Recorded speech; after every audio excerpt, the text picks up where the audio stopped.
Olá, eu sou a Carol Nogueira e esse é o Item Mais da CNN. Os Jogos Olímpicos de Inverno foram abertos no Ninho do Pássaro, em Pequim. O Brasil estava lá. Foi a 16ª delegação a desfilar no estádio. São mais de 3.000 atletas em 15 modalidades. Nós seremos representados por 11 atletas. A cerimônia de abertura marcou oficialmente o início dos Jogos Olímpicos de Inverno. O espetáculo foi no Estádio Nacional de Pequim, conhecido como Ninho do Pássaro, o mesmo palco da Olimpíada de Verão em 2008. A cerimônia foi inspirada no Ano Novo Lunar, quando os chineses comemoram a mudança de ciclo. Um enorme floco de neve flutuou pelo estádio, em um dos momentos mais bonitos da festa. Mas, para além do esporte, o evento acontece no momento de grande tensão internacional entre Estados Unidos e Rússia, diante da ameaça dos russos de invasão do território ucraniano. O país comandado por Vladimir Putin tem como principal aliado a China, anfitriã do evento. E as questões geopolíticas não param por aí. A disputa político-econômica entre China e Estados Unidos é antiga, o que torna o mega evento esportivo palco de gestos que extrapolam ginásios e pistas. Outro ponto de destaque: os Jogos de Pequim acontecem em meio à pandemia de Covid-19 e o avanço da variante Ômicron. China informou hoje que não vai vender ingressos da Olimpíada de Inverno para o público geral por causa da pandemia. Estou oficialmente no que os organizadores estão chamando de loop fechado, como se fossem bolhas conectadas por transporte exclusivo. O objetivo é manter os participantes olímpicos separados do resto da China. A China confirmou mais casos da Covid-19, já são 36 pessoas infectadas. Esse total inclui atletas e também funcionários da Olimpíada. 29 deles testaram positivo na chegada ao aeroporto da capital chinesa. O resultado do rigoroso esquema sanitário organizado pelos chineses e as possíveis consequências da realização de um grande evento nesse momento estão na mira de especialistas em saúde do mundo. O governo chinês encara a ocasião como um teste para a eficiência da gestão de Xi Jinping. É sobre o desafio sanitário dos Jogos de Pequim que conversamos agora com Alexandre Naime Barbosa. Ele é vice-presidente da Sociedade Brasileira de Infectologia e professor da Unesp. Doutor, sempre um prazer lhe receber aqui no Item Mais. Bem-vindo mais uma vez. Eu que agradeço o convite, fico sempre à disposição para participar desse podcast. Doutor, estamos acompanhando a realização de um evento esportivo na China em meio ao avanço da variante Ômicron, casos de Covid-19 se espalhando no mundo. Quais são os riscos sanitários da realização de um evento dessa magnitude? Infelizmente, com a dinâmica de transmissão da Ômicron, por mais rígidos que sejam os protocolos de segurança, é completamente impossível garantir um evento que seja 100% seguro em não ter transmissão da Covid-19. E eu explico por quê. A variante Ômicron do SARS-CoV-2, o vírus que causa a Covid-19, tem uma alteração conformacional na molécula de ligação do vírus com a célula que faz com que seja extremamente fácil, extremamente ávido esse contato. E, do ponto de vista prático, a variante Ômicron tem 10 vezes mais chance de infectar uma pessoa do que as variantes anteriores. Por exemplo, a variante Delta, que, por sua vez, já era bem mais transmissível que a cepa original de Wuhan. Isso faz com que a variante Ômicron seja um dos vírus mais contagiosos que a gente tem na atualidade, se assemelhando, por exemplo, à taxa de transmissão do sarampo. Então, mesmo que eu tenha rígidos protocolos de segurança, com testagens de rotina, com exigência de cartão vacinal, com uso de máscara, distanciamento social, quando eu tenho aglomeração de centenas, ou no caso, milhares de pessoas, como é o caso das Olimpíadas, fica muito facilitado que surtos eventuais sejam passíveis de acontecer. Pois é, doutor. Há uma série de medidas restritivas sendo adotadas pela China, o que vem sendo chamado de bolha Covid, com isolamento de atletas, comissão técnica, testagem. Medidas que, como o senhor fala, podem se mostrar insuficientes. E daí vem minha pergunta. Um evento também no inverno. Em que medida o fato dos jogos acontecerem em pleno inverno pode dificultar o combate à disseminação do coronavírus? Apesar da Covid-19 não ser necessariamente uma doença que tem associação com o clima, haja visto a tragédia que aconteceu em Manaus com a disseminação da antiga variante P1, hoje chamada variante Gama, em pleno verão brasileiro. Obviamente, no inverno, onde eu tenho condições em que as pessoas ficam em ambientes fechados, necessariamente Olimpíadas de Inverno, ambientes com calefação, sem circulação de ar, fica ainda mais aumentadas as chances de transmissão. E por mais que as medidas de prevenção, os protocolos sejam cumpridos, sempre há a possibilidade, por exemplo, de falhas, quer seja falhas inerentes aos procedimentos. Vou citar um exemplo. Não é porque uma pessoa testou negativo com o teste de antígeno ou teste PCR que ela necessariamente não abriga o SARS-CoV-2. Não é porque uma pessoa está todo momento usando máscara que ela tem uma chance de proteção 100% em relação a não se infectar. Ou seja, como não existe uma completa segurança em termos de evitar, de bloquear totalmente a transmissão, eventos que reúnam muitas pessoas em locais pequenos ou locais fechados, certamente são de risco para que surtos de Covid-19 aconteçam. Grandes eventos esportivos, doutor. Recentemente tivemos a Olimpíada de Tóquio, a Olimpíada de Verão. É possível estabelecer um paralelo entre a realização dos Jogos Olímpicos no Japão e a realização dos Jogos de Inverno em Pequim, no que se refere à pandemia de Covid-19? O que aquele evento nos ensina com relação à adoção de medidas sanitárias para a realização de um evento dessa magnitude?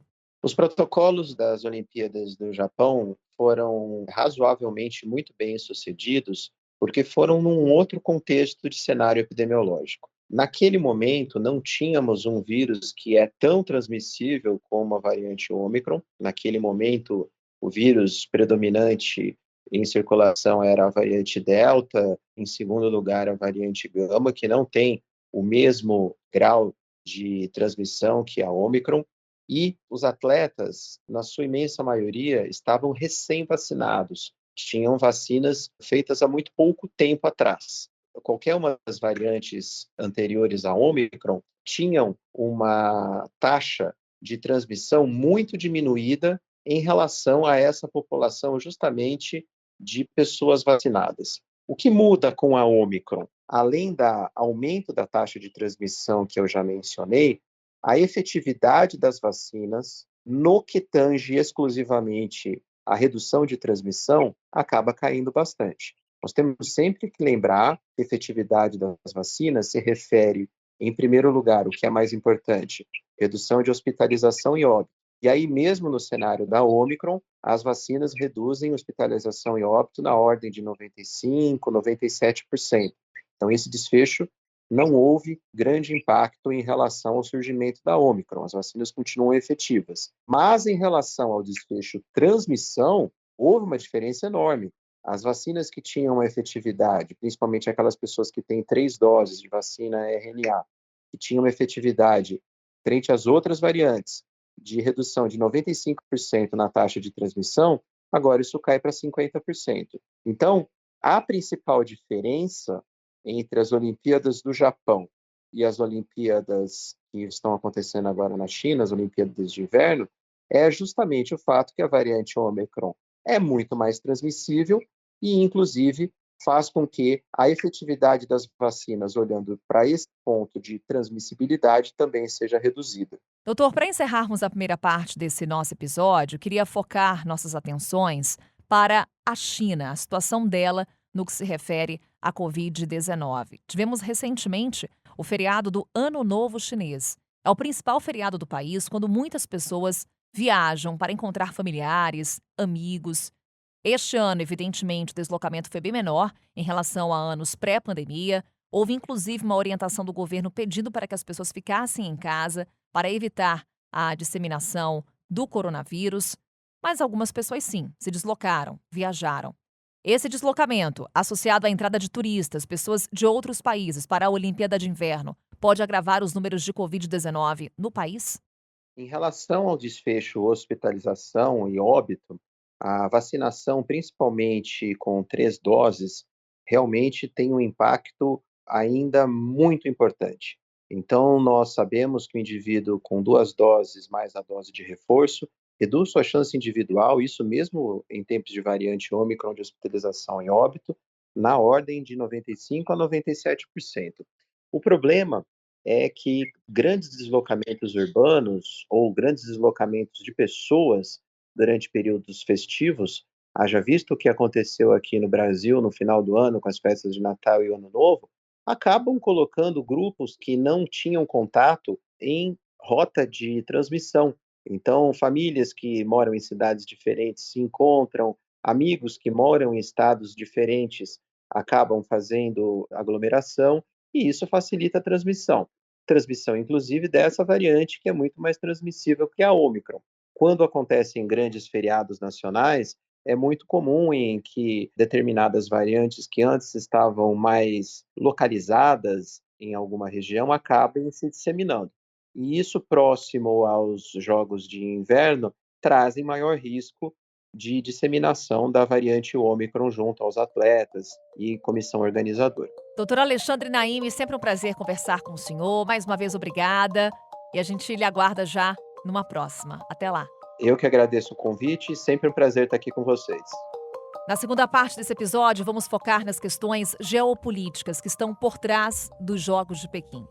A abertura da Olimpíada de Inverno foi palco de um encontro que formalizou a aliança entre China e Rússia. Vladimir Putin foi recebido por Xi Jinping. Trata-se do primeiro encontro presencial do líder chinês com um governante desde o início da pandemia. Nesta reunião, foi assinado um contrato que amplia o fornecimento de gás russo para a China.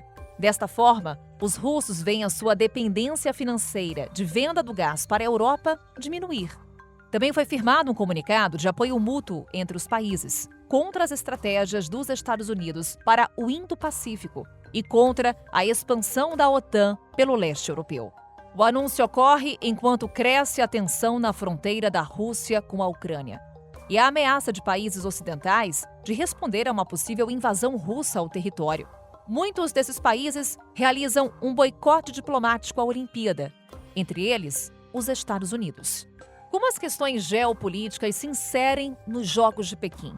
Sobre essa questão, vamos conversar agora com o professor de Relações Internacionais da FAAP, Carlos Gustavo Poggio. Professor Poggio, mais uma vez, obrigada por estar conosco aqui no Item Mais. Sempre um prazer. Prazer é meu falar com você e com os ouvintes do podcast. Professor Poggio, estamos falando de uma Olimpíada de Inverno, mas o grande destaque é que ela acontece num momento muito delicado internacionalmente quando falamos de política externa.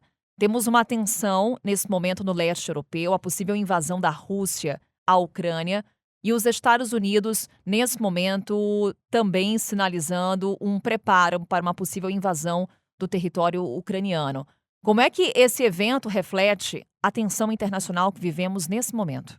Pois é, Carol, a gente não pode esquecer também que tivemos recentemente o encontro entre o Xi Jinping e o Putin, selando em certa medida uma aliança, né? Uma aliança, digamos, não escrita, não uma aliança formal, mas em certa medida uma aliança para se contrapor aos Estados Unidos, né? O que acontece é que nós estamos agora, nesse momento das relações internacionais, diante de uma disputa geopolítica bastante significativa, né? Daquelas disputas que a gente não costuma ver a todo momento, que a gente costuma ver, na verdade, uma vez a cada geração, né? E essa disputa, ela se dá muito em torno da questão e da relação entre os Estados Unidos e a China. A China experimentou uma ascensão econômica e política muito grande nos últimos 20 anos e, em certa medida, a China começou a querer ocupar espaço nesse sistema internacional, né? Vem adotando uma política externa mais assertiva, etc., e se colocando notadamente nos últimos anos, mais recentemente, em uma contraposição direta aos Estados Unidos, inclusive no que diz respeito ao seu modelo político.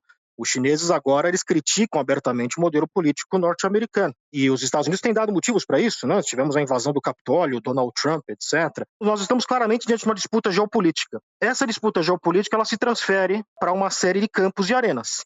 Entre essas arenas temos a econômica, a política, etc., mas há disputa também no campo simbólico. E digamos que as Olimpíadas elas entrariam nesse espaço da disputa do campo simbólico. em termos de imagem, de reputação. Então, quando a gente tem grandes eventos esportivos, como é o caso das Olimpíadas de Inverno, esses eventos esportivos, quando eles acontecem em países que são parte dessa disputa geopolítica, isso acaba também se misturando com essas questões que não têm a ver muito com o esporte, né, mas que estão ligados a essas diferentes relações políticas, econômicas, etc., entre as grandes potências. Então, isso a gente tem visto nessa questão das Olimpíadas também. Ou seja, professor, a realidade que estamos acompanhando nesse momento em Pequim, ela conversa com outros momentos da história, a Olimpíada como um pano de fundo de questões geopolíticas? Imediatamente nos vem à mente, né, as Olimpíadas de Moscou, né, no auge da Guerra Fria, na verdade já nos estertores da Guerra Fria nos anos 80, né, onde os Estados Unidos faz um boicote, né, e a Rússia depois faz um boicote às Olimpíadas que aconteceram nos Estados Unidos, em Los Angeles. Então esses boicotes mútuos, né, que tem como objetivo tirar o prestígio, né, porque toda a disputa política no campo das relações internacionais, ela é uma disputa por questões materiais, econômicas, etc., mas ela é também uma disputa por questões imateriais,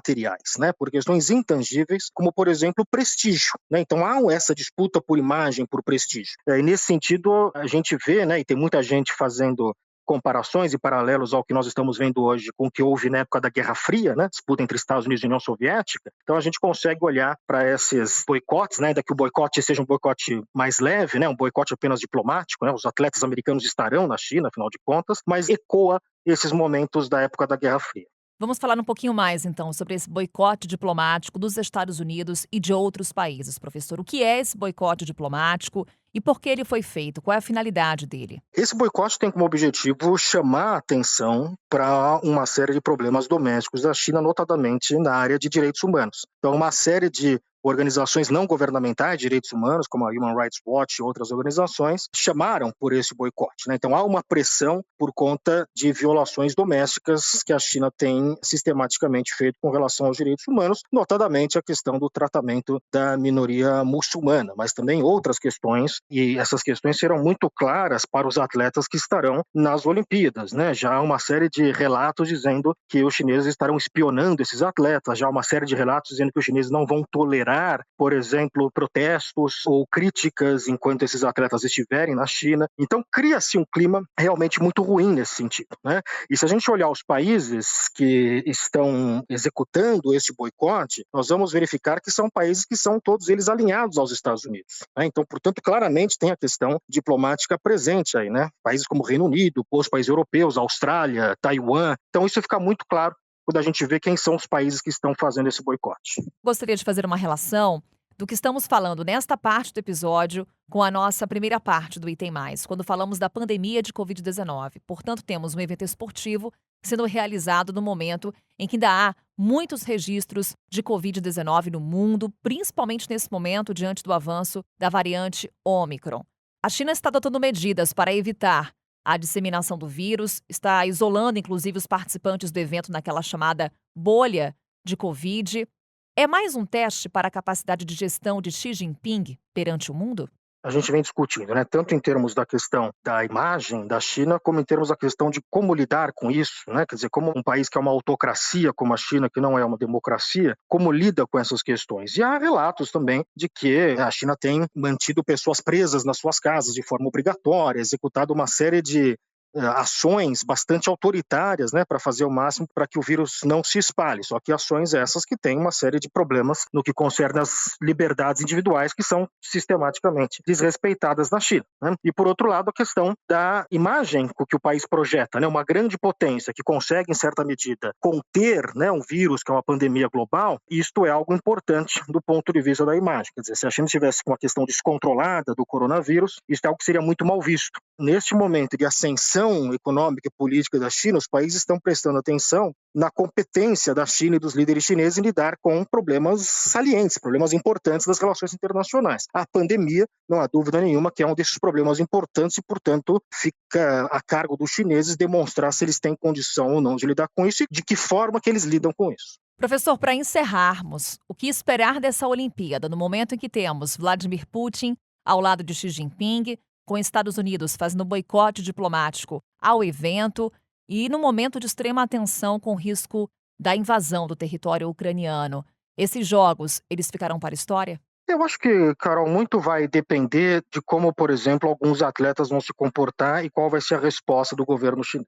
Eu acho que se for uma Olimpíada que não veja presença significativa de manifestações ou de questões políticas, ou seja, que fique apenas no campo do esporte, o recado diplomático está dado, né? Houve, portanto, esse boicote diplomático, etc. Muito bem, então está assunto encerrado. Por outro lado, há um potencial de problemas por parte da China. Se acontecer, de fato, um tipo de violação que chame a atenção para a China, né, de algum tipo de protesto de atletas e uma resposta mais dura por parte do governo chinês em relação a esses protestos, aí eu acho que isso pode causar um problema de imagem muito significativo por parte da China, né? Então tudo vai depender de como as questões políticas, né, vão competir com as questões esportivas neste evento. Mais uma vez, professor Poggio, muito obrigada por essa conversa e até uma próxima oportunidade. Sempre um prazer, um abraço a todos.